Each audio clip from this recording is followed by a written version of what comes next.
Dragonite is a very unique card in Pokémon Pocket. It's the only dragon and the only multi-energy card in the game, but since the card leaves you so open-ended on how to build the deck, people are going all over the places. So today I'm going to dissect every way to build around it until we get to the perfect list. Let's get to the core. So obviously you wanna put the dragons in the deck. Consistency, so let's get the Pokeballs in there. Obviously we're gonna add the profs, and that's our core, right? We have the full evolution lineup as a 2-off, and then we have a Pokeball and a Professor to help us hopefully draw them more often. Dragonite has 160 HP, and Draco Meteor, which is an attack that for 4 energy you get to deal 50 damage to a random enemy Pokemon 4 times.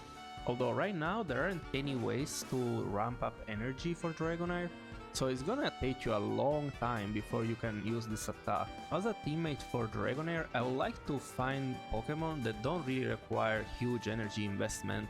For this reason, I'm gonna filter for ability.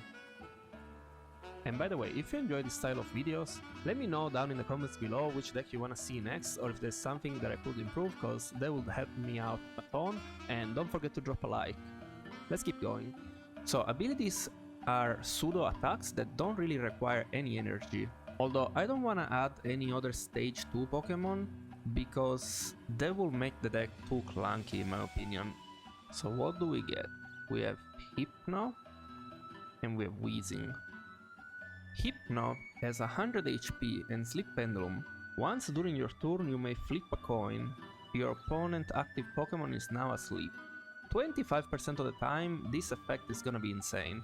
Obviously we are not interested in putting Psychic Energy into the deck, and even though Dragonair can deal 200 damage, we would like to be putting some pressure on our opponent as we build him up and not just sit on the Hypno and not deal any damage. Although if you wanna go hyper defensive, you can do that. Then we have Weezing, which has 110 HP and Gas Leak. So once per turn, if this is in your active spot, you can poison the enemy Pokemon in the active spot.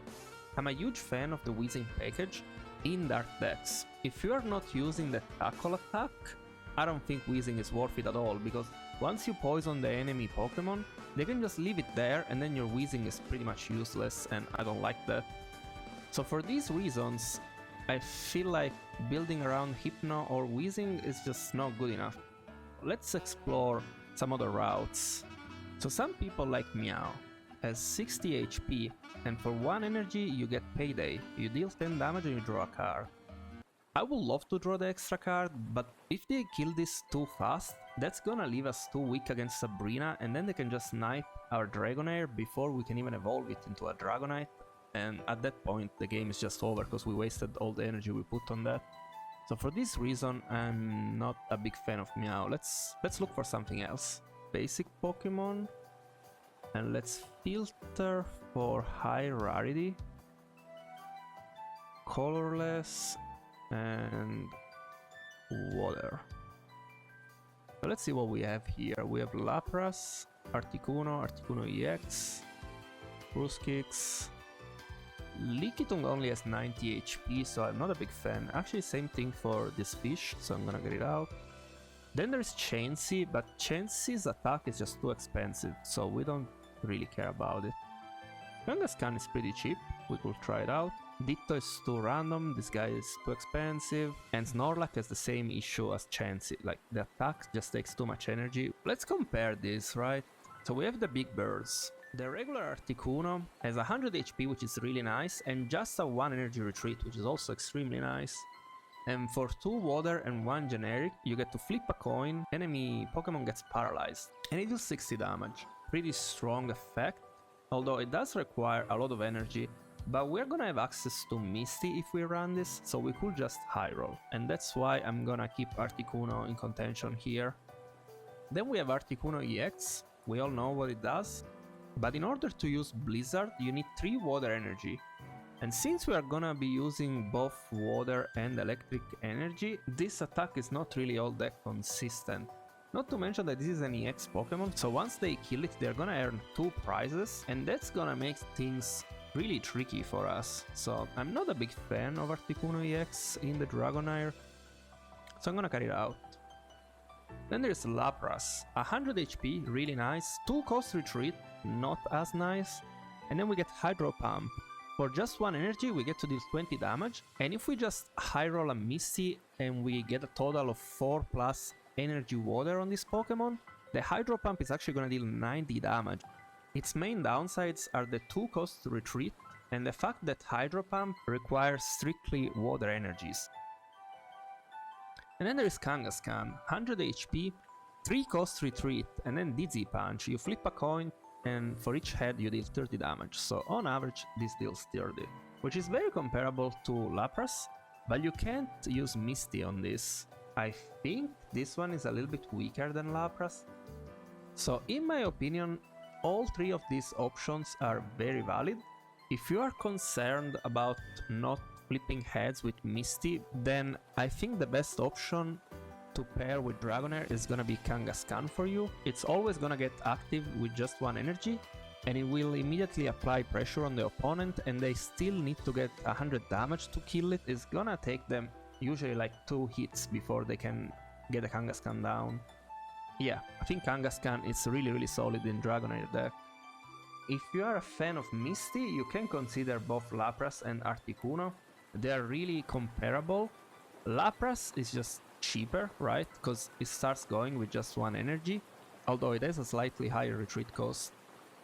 And Articuno, it requires more energy in order to start attacking, although outside of Misty, I can't see myself ever investing 3 energy into this, because you really need to put your energy on your Dratini and get it going, or else you're never gonna get to use your Dragonair. So I feel like Lapras will be my preferred choice over Articuno. So yeah, between Kangaskhan and Lapras, it's up to you. If you are a Misty fan, you'll probably run the Lapras, and if you don't, then it's probably better to just go for Kangaskhan. For now, let's just keep 1 of each and build a deck and see what comes up. So for item, we're gonna go with Potion, X-Speed, and Red Card. And now we have Support, we get the Misty, and we get Sabrina. Alright, so that leaves us with 21 cards in the deck. So if we are running double Kangaskhan, you don't run the Misty, and then you have a 19 card deck, which means you have to play another card that you don't really want to play. I mean, I guess you could play 1 Fossil, right? Yeah. Although I'm not the biggest fan of the Fossil tech. I think it's an interesting line, but I don't love them. For this reason, I'm just gonna keep going with the Lapras. So my deck is more rounded up. I can play more cards that I like. We still have 21 out of 20 cards, and the most cuttable cards in this deck are Poison, Red Card, and Sabrina. It may sound weird to some of you guys that I want to cut Sabrina, but Dragonair just deals random damage. So when we use our Dragonair attack, it doesn't really matter which Pokemon they have in their active spot. Which means that in this deck, Sabrina is only good defensively. I'm gonna cut 1 Sabrina in my deck list. Also because I feel like running Professor and Misty in the same deck already makes you pretty vulnerable against Red Card, so I don't want to play too many support cards. And here you go, this is the deck list. It's my deck list. Obviously you can switch it up however you like. You can go with Kangaskhan, you can also go with one of the ability package cards, or you can go with either of the Articuno. Let me know if you agree or disagree with me in the comments down below. Maybe there's something I missed, and I'll see you in the next video.